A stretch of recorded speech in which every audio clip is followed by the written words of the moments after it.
Donc pour conclure la Mishnah, vers associer avec la Torah, qu'est-ce qu'on nous dit? De mettre des barrières à la Torah. Alors cette ordonnance, bien entendu, elle a été donnée aux Chachamim, que lorsque les Chachamim voyaient qu'il y avait une certaine halakha qui était en danger, une certaine chose qui était en danger, donc tout au long de l'histoire, ils se sont affairés à mettre des barrières pour justement pas qu'on en vienne à transgresser les interdits de la Torah.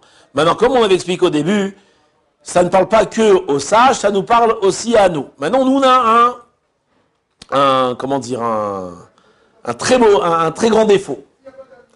C'est que on se confronte au mal. Vous êtes d'accord ou pas? Le mal est présent dans nos vies. Maintenant, ici, les Chachamim, qu'est-ce qu'ils te disent? Associé avec la Torah. Il y a deux façons de lutter contre le mal. Oui. C'est quoi la première façon? C'est que quand tu es face au mal, tu dis, allez, vas-y, viens. Allez, vas-y, viens. Et tu te bats contre le mal. Comment? Tu vas passer tes vacances à Eilat, ou tu vas, je sais pas, tu as des trucs qui sont... Et là-bas, tu sais que tu vas être en guerre constante contre l'Yetzer-Hara. Oui ou non? Ou demain matin, tu dois te lever à la prière à 7 heures, et qu'est-ce que tu fais? Tu vas te coucher à 2 heures du matin, 3 heures du matin. Mais tu vas être fatigué demain, non mais demain. Et arrive le lendemain matin, c'est la guerre pour se lever. Oui ou non? Etc., ça manque pas, chacun il a mis l'exemple à raconter. Maintenant, qu'est-ce qu'on nous dit ici? Il va associer avec la Torah. Ça veut dire que si demain tu sais que tu vas être face à une épreuve, sois plus intelligent et évite-la. Maintenant, vous allez me dire, bah ouais, mais si j'évite l'épreuve, je vais avoir moins de mérite. Oui ou non? Qu'est-ce qui est plus méritant? C'est de ne pas avoir d'épreuve ou c'est d'avoir une épreuve et la surmonter? Qui est plus méritant?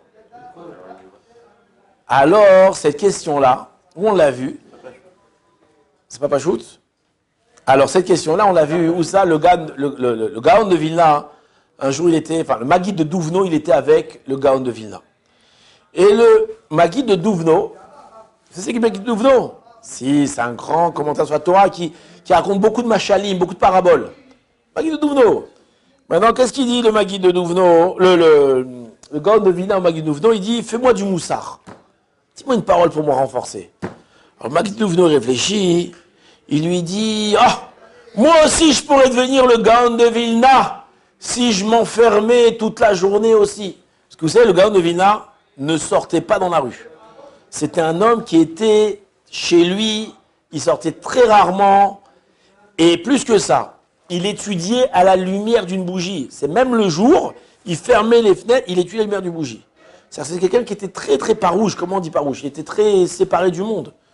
Et il a étudié, il a grandi, il s'est élevé. Alors il a dit oui, c'est facile de s'élever quand on s'enferme du matin au soir. Moi aussi je peux le faire.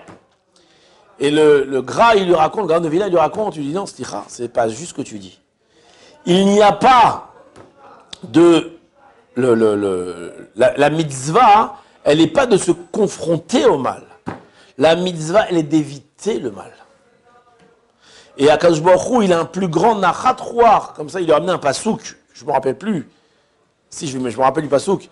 Il a un plus grand nachat, une plus grande satisfaction de quelqu'un qui essaye justement de ne pas se confronter plutôt qu'il se bat. Comment on y a marqué là-bas? Allez, rappelez-moi, on lit tous les jours le verset. Blo beshoké à ish irtse. C'est quoi les mi-pasouk? Allez, avec le sous. Lo begvurot asous irpas, velo beshoké à ish. Alors voilà, on a pas sûr. Lo begvurot asous irpas, velo beshoké à ish irtse. C'est quoi gvurot asous? Le sous, c'est le cheval, mais c'est un animal de guerre, le sous, le cheval, ouais. Et donc c'est un animal qui est fort. Quand on va faire la guerre, on va le faire à cheval. On va pas le faire avec un âne. Allez, non, on prend un cheval. Vous avez vu les chevaux des policiers là? C'est des méchants.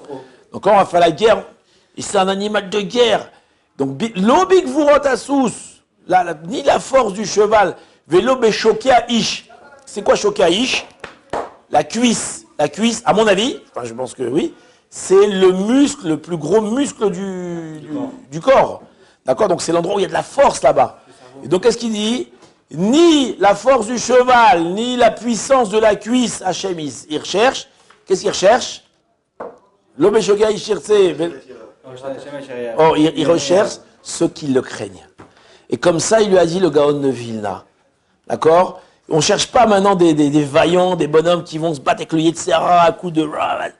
Il cherche des gens qui évitent le Yetzera. Et la Chorma, elle est... Ve'asousia de la Torah, mettez des barrières. Il y a beaucoup plus d'intelligence de partir se coucher à 9h du soir, 10h du soir, pour être en forme le lendemain matin, que d'aller étudier jusqu'à 2h, 3h du matin, ou 3h du matin, et se lever fatigué, et se lever. Ok, tu t'es levé, mais tu regardes dans quel état tu es. Qui t'a demandé de faire ça? Et aujourd'hui, tu t'es levé. Qui dit que demain tu vas te lever? D'accord, le bonhomme, il va se balader dans un endroit où il y a plein de gens mal habillés, tout ça. Non, mais je vais garder mes yeux, je vais garder mes yeux. Comment tu vas garder tes yeux? Comment tu vas faire attention? La chorma, c'est de pas y aller. Oui ou non? Maintenant, moi je leur ai dit une fois, qu'est-ce qui est mieux? Un général qui sait bien faire la guerre, moi je vais faire une guerre, on va la gagner la guerre. Ouais. Ou un ministre qui sait l'éviter. Qu'est-ce qui est mieux? C'est pas mieux qu'on aille faire la guerre? Ah non. Pourquoi pas? Il y aura des pertes. Il y aura des pertes. Par contre, si tu évites la guerre, au moins il n'y aura pas de mort, il n'y aura pas de veuves et d'orphelins.